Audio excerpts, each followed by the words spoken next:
Hello, I'm Greg with Primal. Some of you may have never heard of Premier Reticles before. Those of us in the long-range shooting community have been aware of them since around 2008. Prior to that, Premier Reticles was very instrumental in creating bomb sights and naval artillery sights using nothing but spider filament. They were the first company to actually farm spiders and use the web to make reticles. The spider web, obviously being very light and very, very strong, was very resilient to rifle recoil. As a result, Premier Reticles was very successful in building different weapon sights using spider web. Obviously, you fast forward a little bit and the technologies have changed quite a lot. And in 2008, Premier Reticles came out with their own branded line of optics called the Heritage line, which was subsequently awarded a Marine Corps Scout Sniper Day Scope contract in 2008. Since that time, Premier has gone through a number of different changes, and some of them good, some of them not so good. I'll leave it to you to go and learn about those things on the forum if you so desire. The main gist of what's going on here today, and the reason that Primal has chosen Premier as its top-end optic line, is the fact that Premier has been purchased by Tangent Theta. Now, Tangent Theta is a new company that was started by the owner of Armament Technology, the Canadian distributor whom was the sole distributor of Premier Reticle products prior to them starting Tangent Theta.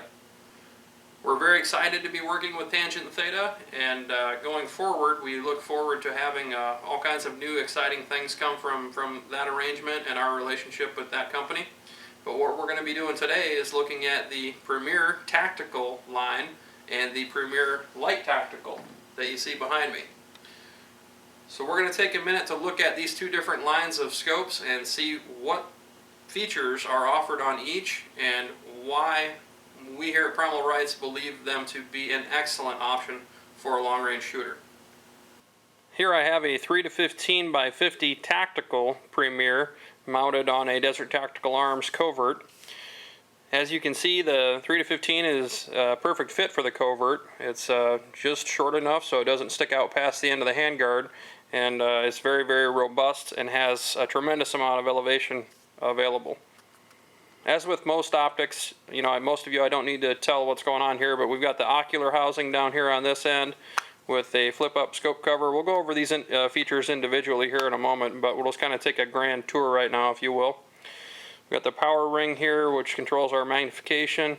Over on the left side, we have illumination control and parallax adjustment with the elevation turret and windage turret. And then obviously your objective bell here, again, with a Tenebrix cover. We'll start down here on the ocular housing on the Premier 3-15 by 50 Tactical. The cover that comes on this is a Tenebrix cover, and I do really like the ocular version of this Tenebrix cover. It's very easy to index, and it does have a very cool feature that allows you to wear a hat while shooting without the scope cover inhibiting you. So to pop this open, you simply take your finger and pop underneath there, and it will pop that cover open. The second setting, you just push down on this thing and it flaps it down and holds it that way with this little notch you see right here. So that little thing catches it. To put it back, you just pull up on it and it'll come to that position, and then you can push it closed. Now, these aren't quite watertight. They do keep all of your debris, and if it's raining on you, it doesn't really get in there. You really have to try hard, like completely submerging this optic underwater. You'd probably get a little water in that ocular lens there, but these things, they do it quite well. The other thing you can do is spin it. You can kind of see there's little notches in there that index it in different positions. You may be able to hear that clicking, but there's almost a little click to it. Now, the reason for that is underneath this cover, if I can pop that off here, the ocular housing itself is machined with these little notches that you can see here. Those machining marks are what give it those little notches. The second thing you'll notice here is there's another knurled ring directly in front of that rear housing. Now, what that knurled ring is the lock ring for the diopter adjustment.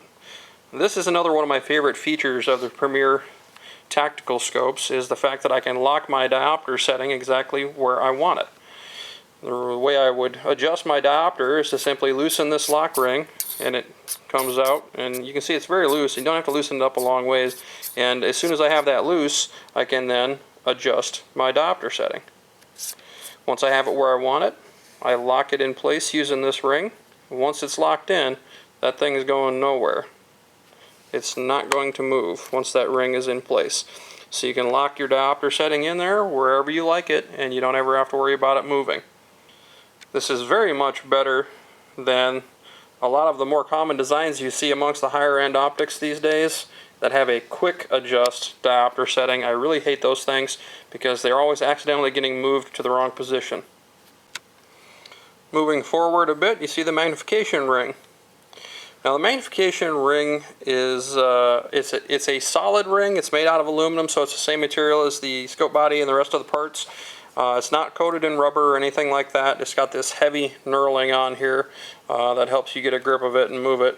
Now the adjustments on the Premier tactical scopes, they are fairly tight. You're not going to accidentally move them. It does take some force to get them to move. Here you can find the turret housing. Now the turret housing is a little larger than what you'd find in typical scopes. That's to accommodate the larger turrets that you find here on the Premier. Let's take a look at each one of these turrets in detail. On the left side we find our parallax adjustment, as well as our illumination control and battery compartment. The parallax knob is large and it has the heavy knurling that you found on the magnification ring, so it's very aesthetically pleasing and extremely easy to get a hold of. The way this turret works is if you want to focus on something close to you, you would rotate it clockwise, which is the top toward you. If you want to focus on something farther away, you'd rotate it counterclockwise or pushing the top away from you. This is very intuitive because this is how objects work physically in the real world. If I was going to take this little barrel here and roll it towards something further away, I would roll it this way. So instinctively, it's very easy for somebody to grab this, and very intuitive in how they have it set it up. The next item we'll cover is the illumination control. It's again a very intuitive way that they have this thing set up. The battery compartment is right in the side here, and you simply can use a quarter or a large screwdriver or something to spin that little battery compartment open, and that's where your CR2032 battery sits.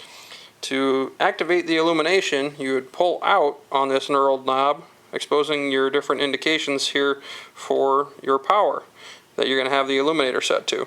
So if I pull it out, I can run it back here all the way up to a maximum setting of 11. Now at the maximum setting or any setting in between, I cannot push that knurled ring back in. So it just sits there, it won't let me push it back in. I have to actually go back down to 0, which turns the illumination off, and then I can push that ring back in.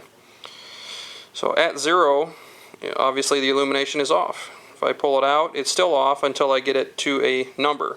In between each number, it has a tendency to shut off as well. But when you want to shut it off, it's best to stow it. The elevation turret is probably the most important turret in the entire rifle scope. It's the one that you're going to be using the most when dialing in your trajectory for a long-range shot, and it's the turret that must repeat 0 effectively and track appropriately every single time. The Premier elevation turret on this 3-15 by 50 tactical has several features that are unlike any other optic on the market. The first one that we'll talk about is the slip scale turret reading. Now all of these numbers and lines that you see etched into this turret on a traditional rifle scope will be etched into the turret cap themselves. On the Premier, you can independently adjust that reading by using their slip scale method. Now you'll notice these 3 little holes right up here in the top of the turret cap. Inside each one of those holes is a set screw that will allow you to loosen up this scale and independently twist it around the turret. The reason that's important is because you want your clicks to line up exactly on your indicator down here. Now as you can see, there's a little diamond directly beneath that slip scale. So this diamond lines up very precisely with the indicator above it. If it did not, I could adjust it with that slip scale function. Another very important feature on any rifle scope, but especially those that are dedicated for long-range shooting, is the clicks in the turret. The clicks must be very repeatable. It's nice if they are audible as well as tactile. That means you can hear them and feel them to make the adjustment easier. The clicks on the Premier are unlike anything else that I have felt on any rifle scope currently on the market. They're very tactile, which means you can feel them very, very solidly, as well as very audible. They're quite loud. They're probably louder than any other scope that I've ever heard in my life. Now you can very plainly see there, it's impossible to really not have a clue where you're at in the adjustment range. I can dial each 10th click very precisely.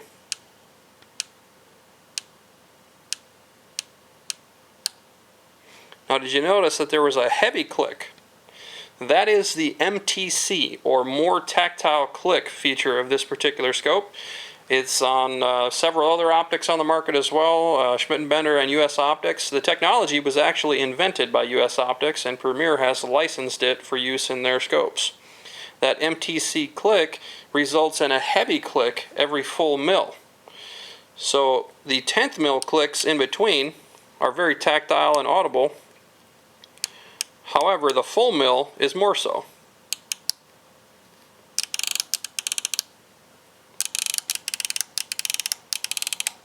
Now what you see there is the turret kind of wants to stop every time I get to a full mil. Now that is one of my favorite features about this scope. You can very quickly dial an adjustment into this scope, where on other optics it might take you a good while longer. For instance, let us say for the sake of argument that I wanted to dial 6.5 mils into this optic. Obviously I'll come down to 0 here first. To dial 6.5, I simply have to count out 6 heavy clicks and then count 5 more 10th mil clicks. And that's made extremely easy with the MTC.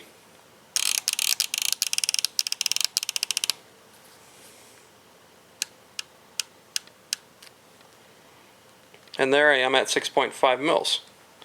Now on a traditional turret that did not have a tactile click every full mil, you'd have to count out 65 individual 10th mil clicks. And that is very, very time consuming. Now you can see here a direct competitor to the Premier 5-25, and that is a Schmidt & Bender PM2 5-25 by 56.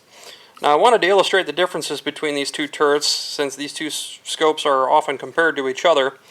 The turret is much smaller. As you can see here, it is about half the size as what you find on a Premier, and as a result you give up a little bit of clicks by doing that. You only have 12 mils per revolution on this particular turret, and the mil spacing is a little closer together as well. The clickers on the Schmidt & Bender are not nearly as tactile or audible as the Premier. I definitely do not like these turrets in comparison to the Premier. So here's a little bit of what they sound like.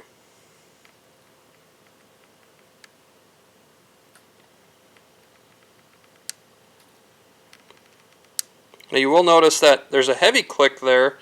So this turret has that MTC function as well, so it will click every full mil.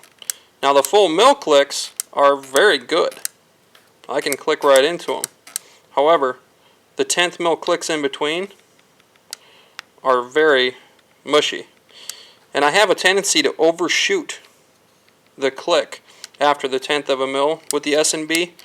I do not have that problem with the Premier, but it's just like these are a little squishier or something, and I really don't care for these turrets on these S&Bs at all. There's 28 mils of total elevation available on these tactical scopes from Premier, so that means I can run 2 revolutions here, and on each revolution I have 15 mils of available elevation. Now that's a lot on a single turn of a turret. So I go another turn here, and you see I tap out just at about 28.6 is where I actually run out of adjustment. Now this will vary a little bit depending on your particular rifle and what slope base you have on there, and what round you're shooting and what range you're zeroed. So this is just kind of to show you that the turret does have 28 mils as they claim. Now, an interesting thing happens here when we go to the second turn. So right now I'm on the second turn, obviously, but if I run this turret back down to 0, so it's very easy to come back down to 0. The turret itself has the 0 stop set, and looks like I'm about 0.6 of a mil underneath my 0. And I simply come back to my 0.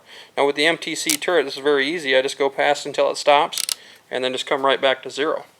Now if I go to my second revolution, here we see 12, 13, 14 mils. Okay, go to 15, and I'll start to notice something popping out here down at the turret base. And what that is the second turn indicator on this turret. So as I approach the second turn and go past it, that little indicator will pop out by the time I get to 16 mils. If I go back, it goes in. So that's how you know if you're on your second turn or not. So once you do go up to your second turn, you'd simply stop using these numbers down here at the bottom and use the ones at the top. The next item that we're going to cover is the 0 stop. It's very important to have a turret that has a 0 stop when you're engaging in long range shooting. The reason for that is if it didn't have a 0 stop, you could go way underneath your 0, possibly onto the next revolution, and you would never know exactly where your 0 was. With a 0 stop, it's very simple because you come back, and as the name denotes, the 0 stops. So I simply stop at some point beneath my closest 0 and come back to my 0, and there I am for my 100-yard 0. Now to change this 0, Premier has the only toolless, externally adjustable 0 stop in the business. If I needed to come up in order to change my 0, the process is very, very simple. So let's say I fired a shot and I read the reticle and see that my shot is about 2 mils low. So I would come up 2 mils. I'd fire another shot, and there is my 0.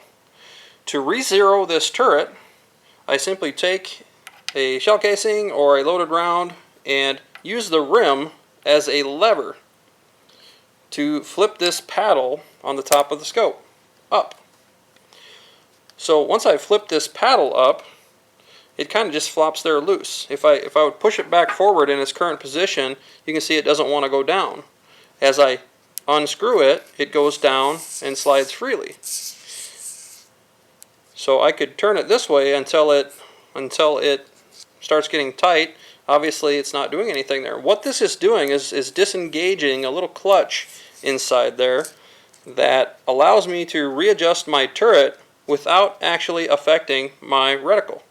So with this paddle up, I'll unscrew it just a little bit to make sure I'm not going to adversely hook that clutch in without me wanting to, and then I'll re-zero the turret.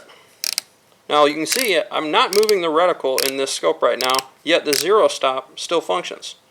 So I'd simply re-zero it in the new position, tighten down this paddle, and this is kind of a feel thing. You get the feel for it. Tighten down this paddle until I get it to a point where it starts to get tight, and then I'd simply push it down so that it's flush with the top of the turret. You'll kind of get a feel for that adjustment as far as where it is. You don't always have it in the same position depending on where your turret's located. So now I'm re-zeroed, and it presents a problem, however, if I need to come down. Obviously I can't come down but a few clicks. So let's say that I fired some rounds and now I need to come 2 mils down. Well, the process is actually fairly simple. Instead of adjusting the turret before I disengage the paddle, I'll disengage the paddle first and then adjust my turret to 2 mils, the exact amount of adjustment that I want to come down, and then I will lock my paddle back down, and dial down my 2 mils. So right there, I just took 2 mils back out of that adjustment.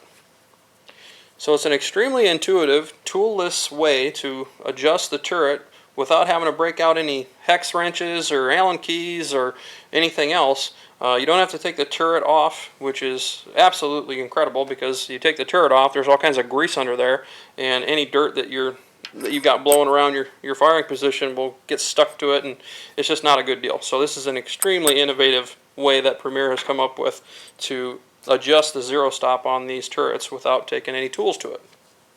The windage turret is virtually identical to the elevation turret, with the exception of the range of adjustment. You don't have 2 turns here in this turret. You simply have about 7 mils.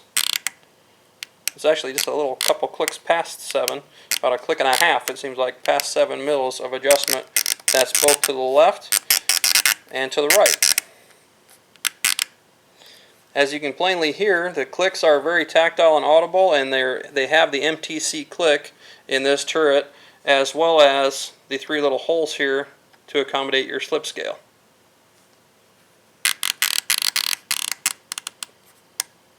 Re-zeroing the turret is done exactly the same way as the elevation turret, by flipping this little paddle up here and re-zeroing. The 3 to 15 light tactical, as the name would signify, is lighter than the tactical by a full 10 ounces. It's also smaller. It's got a 30 millimeter main tube instead of a 34. The turrets are low profile, and they are smaller not only in height but in diameter. They're a much smaller turret. There are a few other differences on the light tactical that separate it from its bigger brother, the 3 to 15 tactical, and we'll go over those differences in detail. The ocular housing on the 3 to 15 light tactical is virtually the same as that of the tactical. However, you see the Tenebrex covers here, so like I say, that's all the same.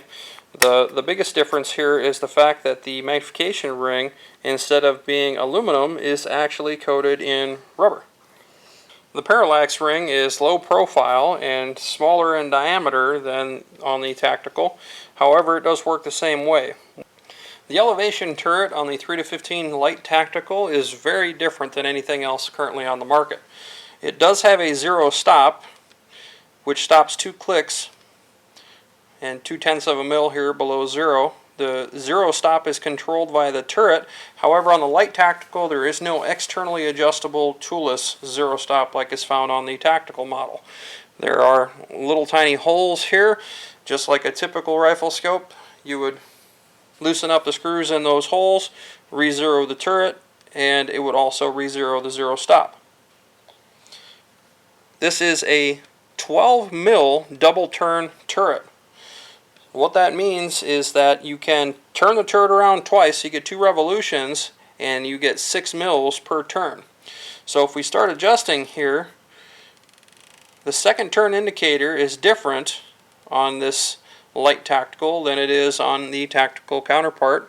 When I start approaching my second turn, you'll see the little window there, right at the bottom.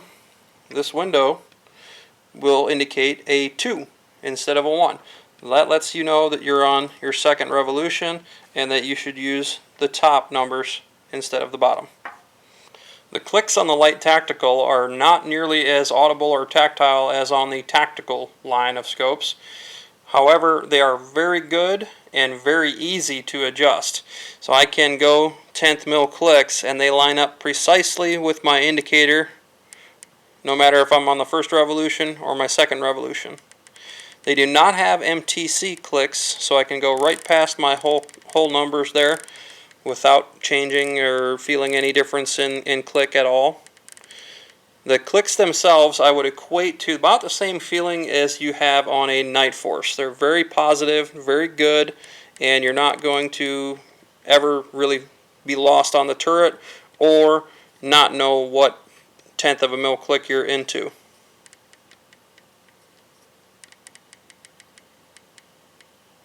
The windage turret also has a little window here that will tell you exactly which direction you're headed, right or left. This is to allow you to use a full 6 mils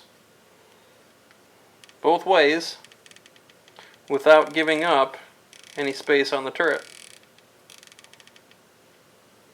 And again, it allows you to make sure that you don't get lost in the turret. Hopefully that answered some of the questions that some of you may have had about the Primal optics. It's very difficult to get an impression of these scopes through a video or pictures. It's something that really needs to be seen and handled in order to be appreciated. The through the scope pictures that we did for the written review are pretty good, but obviously your eyeball is always going to be a better judge than any pictures that you see. So the image that you get through these scopes is second to none, and that goes for the light tactical as well as the tactical models. We do have a whole pile of these things in stock, so if there's a model that you have more questions about or you'd like to get one ordered, don't hesitate to call us. The number is 605-554-1911. And we look forward to hearing from some of you. And if you ever happen to be in the area and you'd like to get one of these things in your hands or maybe go out and do a little shooting with it, just give us a ring and we can set something up. Thanks for watching.